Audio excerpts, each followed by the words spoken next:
Ապողոս անունով մի հրյա, ծագումով Ալեքսանդրիացի, եկավ հասավ Եփեսոս։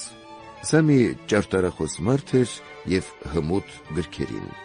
Տեղյակ էր նա Տիրոջ ճանապարհին և հոգով եռում էր։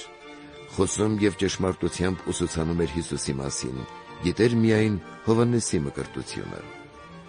Սա սկսեց ժողովարանում համարձակորեն խոսել։ Նրան լսելով, Ակյուղասը և Պրիսկեղան նրան իրենց մոտ առան և ճշմարտագույնս բացատրեցին նրան Աստծու ճանապարհը։ Երբ նա կամեցավ Աքայիա գնալ, եղբայրները քաջալերեցին նրան և գրեցին աշակերտներին, որ նրան ընդունեն։ Երբ նա այնտեղ հասավ, Աստծու շնորհիվ շատ օգտակար եղավ հավատացյալներին, քանի որ հրեաներին բուռն կերպով հանդիմանում էր, գրքերի միջոցով հրապարակավ ապացուցելով, թե Հիսուսն է Քրիստոսը։